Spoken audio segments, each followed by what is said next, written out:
More and more children are out of school, but parents don't want math learning to stop.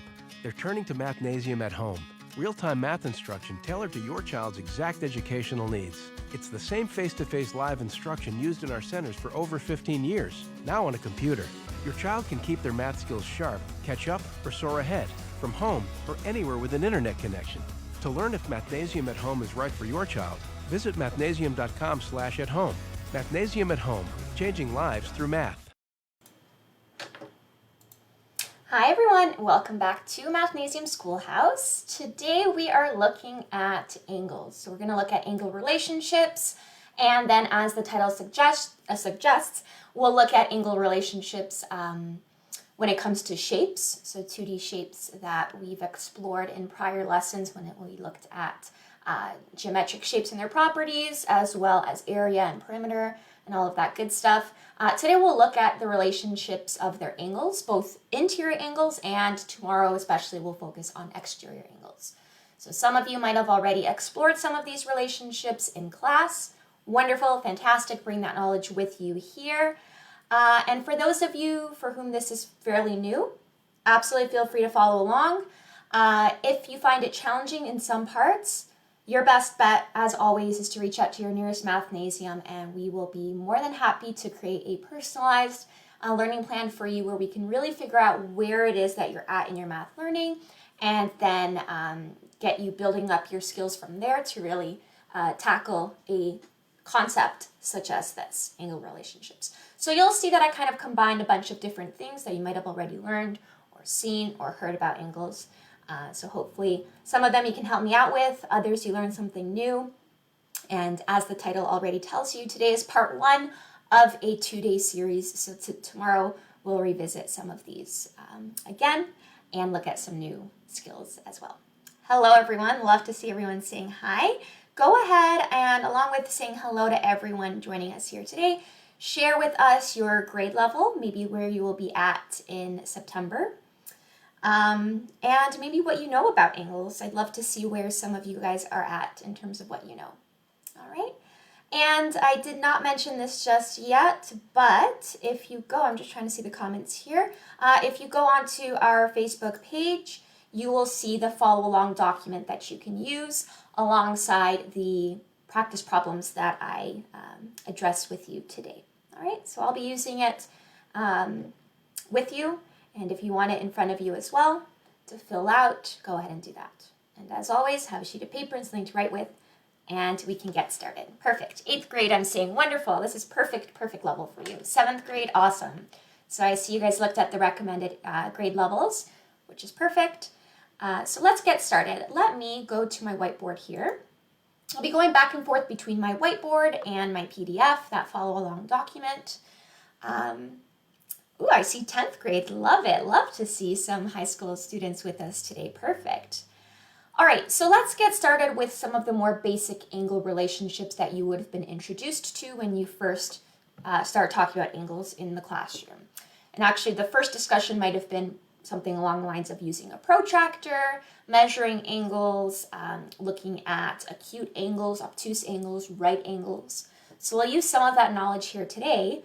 But we're going to start off with something called supplementary angles. And if any of you have heard about that, you've heard of that term, go ahead and share with me what you believe supplementary angles are. I'll write out the word here. Maybe you're more familiar with seeing the spelling. So supplementary angles. We'll start off here because we'll use this knowledge. You'll hear me use this term a lot in some of the angle relationships we explore. Okay, so go ahead and share with me what that means to you. Let me pull out another color here. So the first thing we'll start off with is a straight angle. Okay, so let's say I have a straight line here. Maybe not the straightest way that I drew it, but you'd take out a straight edge, draw yourself a straight line, and you'd form what is called a straight angle. Okay, as simply put, it's exactly what I've described it to be. It's an angle formed from this straight line. And we can go into depth to really define it as being created by, as you can see from this one point, 2 rays facing the opposite directions. Okay. Regardless, what we need to know about it today is that it measures. I see add up to 180, so I see you guys are helping me out with the definition of supplementary angles. So we'll start off here, understanding, being on the same page here, that straight angles measure to be 180 degrees. Thank you for the compliment. Nice handwriting. I appreciate that. So we have a straight angle here, forms 180 degrees. Taking that a step further, as James commented, I can see, two angles, when we talk about two angles being supplementary to each other, that means that the sum of those angles add up to be exactly this 180 degrees.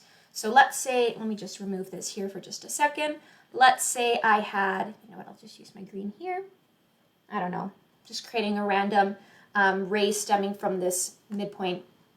Again, let's say that I called this angle A and angle B. What is the sum of A and B? Let me just specify that. The sum of angles A and B is exactly that 180 degrees. All right, let me see what you guys are sharing with me here. Is this geometry? Yeah, it'd be within the stream of geometry. Okay. So I see a lot of 180 degrees showing up for me. Very, very good. So let me maybe pose a problem to you while we're talking about supplementary angles. So let me remove this. So what if I had here, I said that this was 25 degrees, and I asked you to find angle X. Thank you. Let's focus on the math here, but I truly appreciate your compliments. So what would be the measurement of angle X here? Okay, and one thing that we would use in our discussion of supplementary angles and the next topic that we look into in just a second, we're looking for parts within holes. So one discussion that we can have here is we're looking for the part X within the bigger hole of 180 degrees because of what we just described, which is that the sum of angles that are supplementary to one another is 180 degrees. So how about you guys share with me what the measurement of angle X is here? I see 100. So what is the definition of supplementary angles? They add up to be, the sum here is 180 degrees. So I'm seeing Karen and Christine and Austin, wonderful, and a few more of you are sharing with me that angle X is equal to 155 degrees, which is exactly right. And you would have found that by subtracting 180 degrees minus 25 degrees, and that result is X, which gives you 155. And another way to look at this is the part is equal to the whole minus the other part, in case that kind of helps you figure out here how we're solving for X. So this is just a part within this bigger whole. All right? Perfect. So let me remove this and let's jump to complementary angles. And that's where after this we'll jump to the worksheet and work on a few of those exercises as well. So go ahead and share with me what you understand as part of complementary angles. So let me write it out here.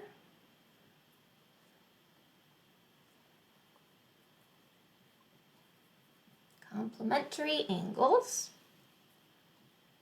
Let's see what you guys are sharing with me here. Okay. What do we understand about complementary angles? Hello to all of you that are just joining us now. Feel free to help me out here. So whereas before we had to understand a straight angle, I mentioned that some of the earlier conversations you might have about angles within the classroom would be acute angles, obtuse angles, and in that discussion also right angles. So let's talk about what a right angle is here. Maybe I'll use my green here. So whereas before we had two rays stemming from into opposite directions, here we have one ray is perpendicular to the other.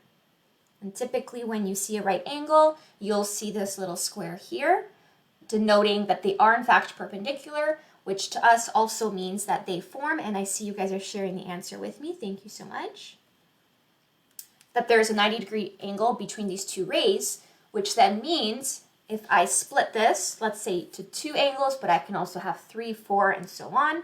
Let's say I had a ray stemming like this. And again, I called this angle A and angle B. The sum of these two angles this time is, as you all are sharing with me, 90 degrees. Beautiful.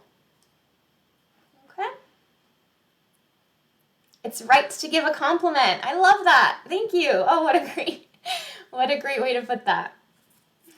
All right, so angle A plus angle B is 90 degrees. So let's use that knowledge to answer one exercise that I pose here, and then we'll jump to that follow along worksheet. So let's say I give you simply something like this, and I simply say, so there is a right angle formed between these two, and let's say I say, let's do this a bit better, this is 45 degrees. What can you tell me about angle Y over here?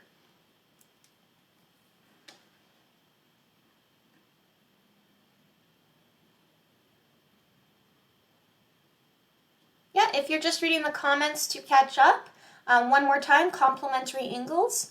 The sum of the angles add up to be 90 degrees. All right. So what do we get here? What is the measurement of angle Y? It's 45 degrees. Yeah, that's why I had to fix my image before, because I had my ray extending just below what would be the middle, and I knew that this would be the middle because 45 plus 45 gives me 90. All right, so here the measurement of angle Y is in fact 45 degrees, and if you don't see exactly why, it's because 90 degrees minus that 45 degrees is also coincidentally 45 degrees. And again, the way that we can look at this is talk about the part being equal to the whole minus the other part. I'll just use a W and a P there. Okay. Same as what we saw before. This time the whole is slightly different. This time the whole is 90 degrees versus before it was 90 degrees. So let's jump to the first few exercises of that follow along document. You're going to see my PDF here in just a second. Supposing that technology is in my favor today. There we go. So let me erase what I have on the board here, and let's look at questions number 1 and 2 together. So they're just simply asking us to find the missing values. Great. What would we find for number 1? 45 is half of 90? Yes, it is. Perfect. So find the missing value, which means we're looking for angle K in question number 1. How would we find that? Well, one way to just simply look at this is we have a straight angle and then a ray that kind of divides that 180 degrees into two parts. We know one of the parts, so it could be as simple, and it is as simple really, as saying that that part, which is our K, angle K, is going to be equal to our whole minus our other part. And you don't have to write this out. You can do this all mentally. So if you have already, wonderful. And I see some of you already helping me out. Our whole, because we're talking about a straight angle, is 180 degrees. And I'm just going to subtract that part that I do already know, which is 49 degrees. And whatever that difference is my answer. Let's see if I'm seeing it somewhere here. I see 131 with a question mark. You can erase that question mark because that is absolutely correct. So it is 131 degrees. Okay, so K, the measurement of angle K is 131 degrees. Does that reasonably make sense? If I go back to my diagram, I definitely have an obtuse angle being formed. It looks like it's definitely greater than a right angle, greater than 90 degrees. So 131 does visually make sense to me. All right. Let's move on to question number 2. Again, we don't have to write all of this out for the work, just for those that maybe are seeing this for the first time. Number 2, it looks slightly different than number 1, but the procedure will be very, very much similar. This time our whole is 90 degrees. Why? Because I see two perpendicular rays. Maybe for you guys it's like this. Two perpendicular rays versus two rays stemming into opposite directions, which means that I'm dealing with complementary angles, which means that when I look for angle X in this case, I'm looking for the whole, which is 90 degrees, and I'm subtracting from that, what is that, 33 degrees. and whatever that difference is. So let's see if I'm seeing it anywhere here. I am. Thank you, Bina. That's the first one I'm seeing here. And Megan and Lindsay, beautiful. I am seeing 57 degrees. So the measurement of angle X is equal to 57 degrees. Let's do a few more together on this worksheet. Let's look at numbers 3 and 4 as well. So let's hope this moves nicely for me. Beautiful. So let's look at number 3 here. I have, again, two rays that are perpendicular to one another. So I'm thinking about complementary angles. And I'm looking for the measurement of angle 1. Well, hopefully you guys are thinking, hey, this looks very, very similar to what we just did. So it looks like we're working on finding the part within a hole that is 90 degrees, that measures 90 degrees. And so the measurement, let's say this, of angle 1 is simply 90 degrees. Make sure you're writing that degree symbol because that is what we're talking about here, the measurement of these angles. And you're subtracting the part that we do know, which is 71 degrees. And let's see if I'm seeing the answer somewhere. I am. Austin, thank you for sharing. Megan, Christine, beautiful. And you guys are saying 19 degrees. Okay. If you're not following along, if this is very new to you, I mentioned this before, probably your best step forward will be to reach out to your nearest Mathnasium, and we can definitely see what skills you have in place to tackle concepts like these and build a learning plan that's most appropriate for you. All right. So there's your 19 degrees for number 3. What about number 4? This one's may look tricky and challenging, but I promise you it's not. It's just putting together our knowledge of supplementary and complementary angles together. I know it looks confusing, Mala, but I promise you can do this if you are following along with numbers, with questions 1, 2, and 3.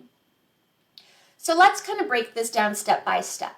So once we've kind of said to ourselves, okay, I can do this, we're looking at the measurement of angle VCR. So probably the first thing you need to understand is what something like angle VCR means. And if that's new to you, again, that's one skill that you should master before coming to something like this. And for those of you that just need a reminder, when you have an angle that's named, let's say VCR in this case, let me just draw any angle here. You start at V, you meet at C, and you end at R. It's a very simple way of putting it, but that's essentially what we're talking about here. So let's visually find angle VCR within our diagram there. Once you locate it, okay, you might think, okay, now it's pretty easy to see that, first of all, we have a straight angle. On the right side, we see a right angle had formed, which means that the other part has to be a 90-degree angle as well, a right angle. Hopefully you follow along with my reasoning there. But then that means to me that the measurement of angle VCR is actually 90 degrees minus 53 degrees. And let's see if anyone has helped me with that already. I see a 37 appearing. Perfect. Yep, that's exactly right. It's 37 degrees. And if you need to pause the video right now to see exactly how we got to that answer, feel free to do that and then resume it to carry along with the lesson. Perfect. Then the question is to also find the measurement of angle XCV. How do I find that? Well, I start to look at XCV, so I've located it in my image, and I start to think, okay, so XCV is actually composed of two angles.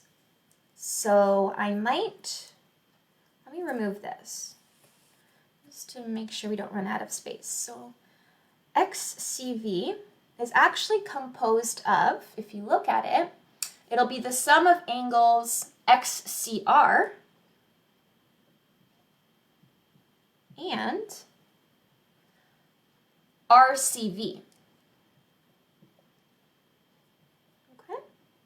And the reason I like those two parts to form my sum is because I can find the measurement of angle XCR pretty easily because it is the complement to XCB. And XCB, I know, is measured as 17 degrees, so I can subtract that from the 90 degrees to actually get that measurement. Okay, and that'll turn out to be 73 degrees. Again, if you didn't follow along there, maybe go back to what I just described and listen to my reasoning there.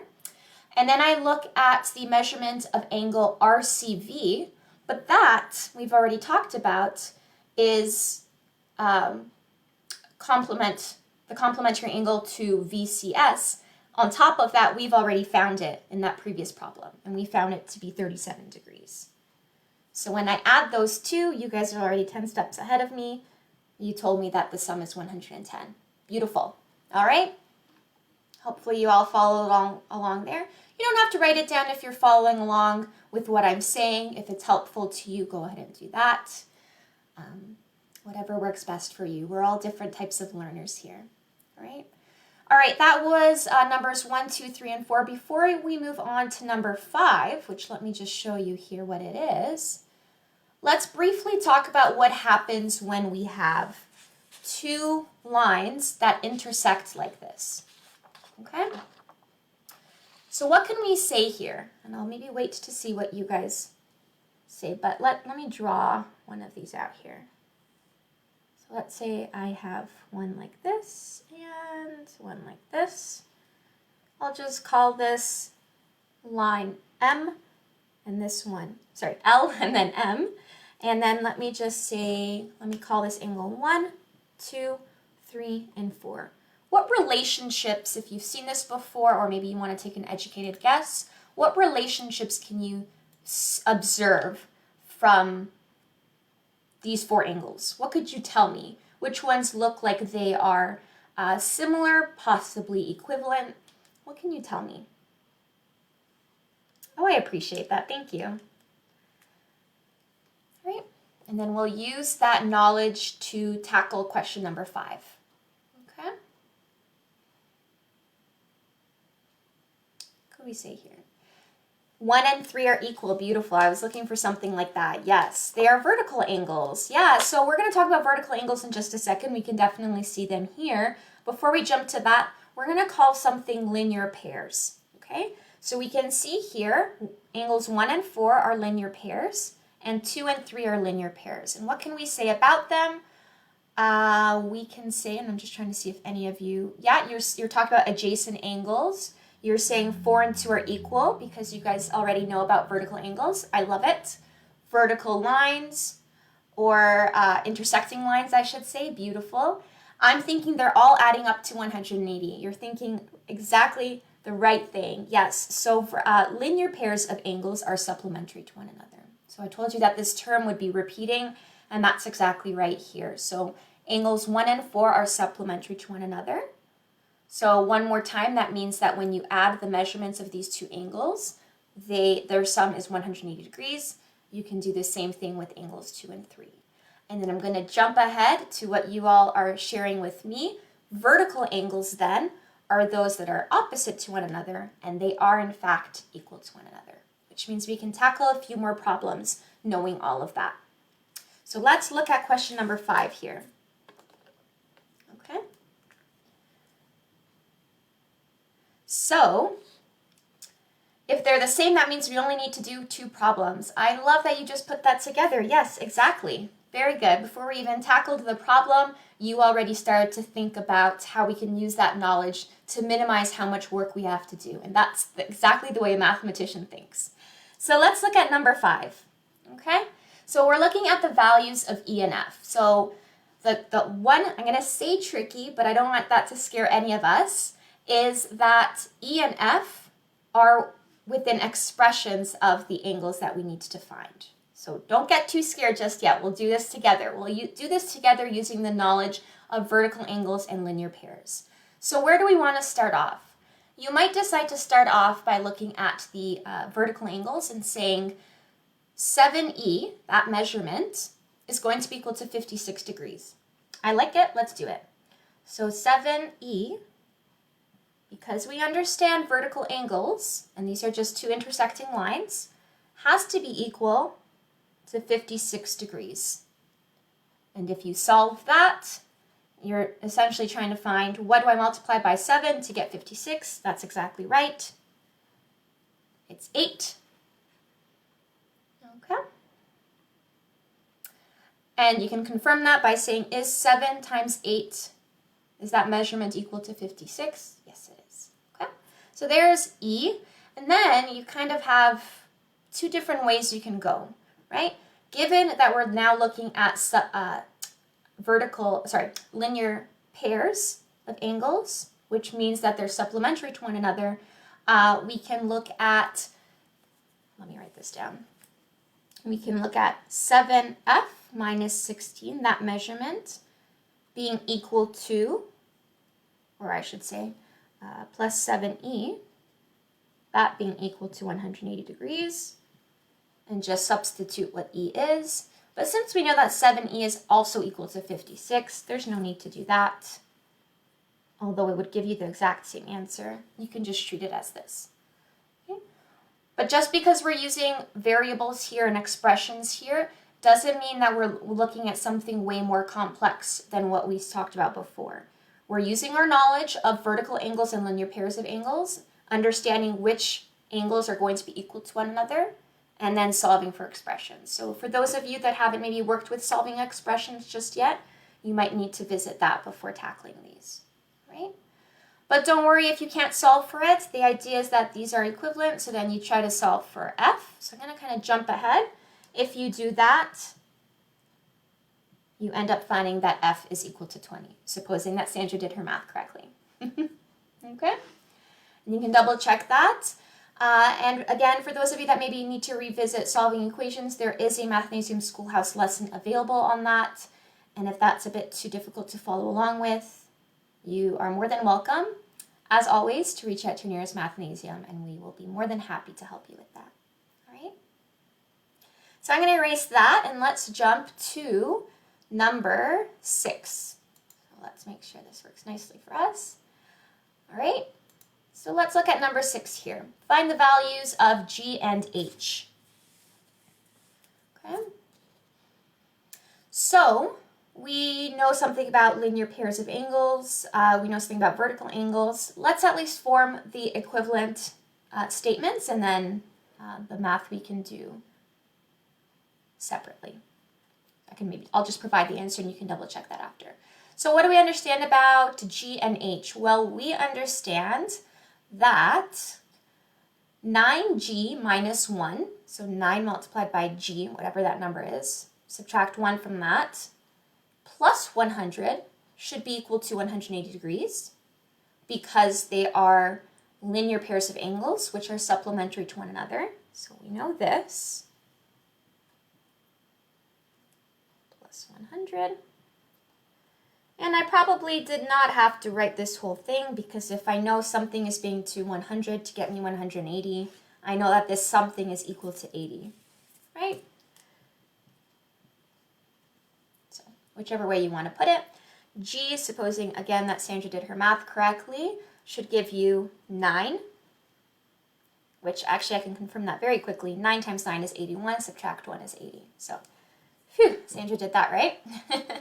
And how do I find H? Well, H, I can look at the diagram I have there and simply look at the vertical angles. So you might have also heard this being referred to as opposite angles, which, as we already stated, are equal to one another. So I can write down the fact that 5 times H plus 30, whatever that measurement is also equal to 100.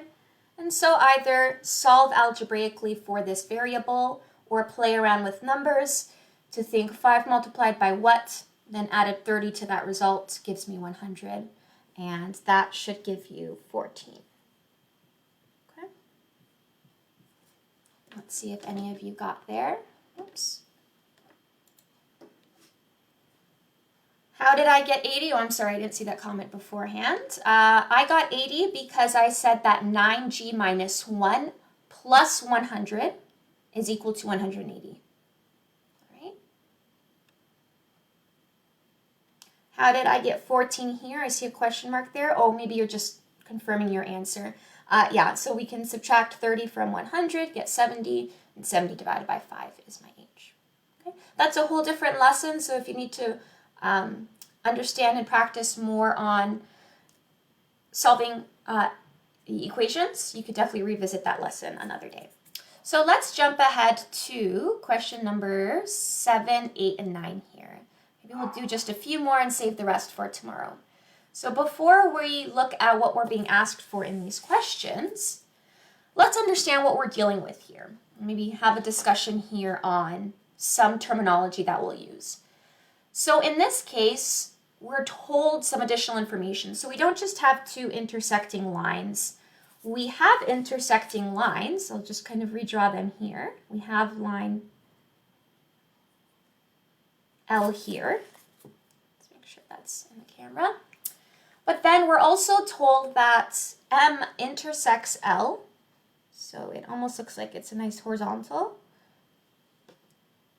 But that N also intersects line L, but N is parallel to M. So let's just keep that in mind, because it's helpful when you look at more relationships between angles. And for those of you that maybe have already seen this in the classroom, I'd love to see in the comments any relationships that you understand from this visual here before we kind of jump ahead to the expressions. Yeah, if you learned some of this and you forgot it, that's totally okay, but hopefully when we revisit some of these in the practice problems, you can grasp it a bit quicker. And if not, maybe you can start to understand some of the relationships on your own here. So what do you think is true or false here? Before we jump to numbers, I believe it's 7, 8, and 9. Okay, so I could add in a bunch of numbers here, and we can talk about vertical angles being equal to one another. We can talk about linear pairs being equal to one another, or sorry, supplementary to one another. Okay. So that is knowledge that I can use here already. And then you might hear me refer to also same side interior angles. We'll use that knowledge, corresponding angles. Some of you might have seen this as C patterns, F patterns, different terms that teachers will use in the classroom to really help us out. So whatever it is that you want to use, I'm sure I'll follow along with what you help me out here. Okay, so let's carry on. Let's look at our specific diagram up there. Let me move down in the PDF so you can see what we're looking for in question 7, 8, and 9. That should be enough. Okay, so let's look at question number 7 first. We're looking for angle X. Let me give you a few seconds to see what you guys come up with in the comments. How can I solve for angle X? And we might end it off after these 3 exercises. And carry on tomorrow. Okay, what can I find out about angle X? Well, we kind of just worked on these already. I don't need to jump to new information just yet. Let me use what I already know. I don't want to complicate things in my mind just yet. And I can already see that we have 2 intersecting lines between L and M. And so I can easily state confidently that these 2 should be equal to one another. And the reason I used, well, the expression on the left is because it contains the X that I'm looking for. And the reason I used the 78 is because it doesn't contain a variable, so I'm just solving for one variable here. And I know the relationship between the 2 opposite angles. And I see someone already helping me out, beautiful. If I solve for X, X will be equal to 69 here. Beautiful. Okay, that one was fairly easy, I hope. Let's jump to number 8 then. We're looking for Y. I'll keep number 7 there for now. What can we kind of put together to then solve for number 8, which is where we're looking for the measurement of angle Y? Okay. And this is where, first of all, you might try to, and this is what I do at least, this is the way I try to reason out, is I want to have just one variable within my equation because it's going to make it simpler for me to solve. So I might try my best to find what 8y minus 2, how it relates to the 78 degrees. And I, at this moment, can't really figure it out, let's just say. But if I knew x plus 9, which I do, because I know that x plus 9 is equal to 78, then I can relate it to 8y minus 2. So I'm still relating it to 78 degrees. Now I'm more confident as to how it relates to this expression. And what these are called here, so this is maybe what you would have seen as the C pattern. When you have these two angles, what do we know about them? Let's see what you guys will say here.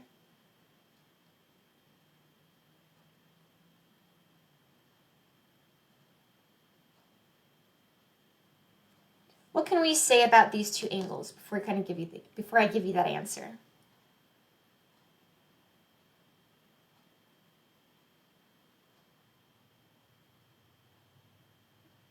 What could we say here? Okay. So if you know the C pattern, if you would have heard of it as the C pattern or same side interior angles, we know that these are supplementary to each other. Are they acute? That doesn't tell me anything about the relationship, but they are going to be supplementary to one another, which means that I can put together 8y, the measurement of whatever 8y minus 2 is going to be equal to, I'll try to squeeze it in here, I can say 180 degrees minus 78 degrees. Okay?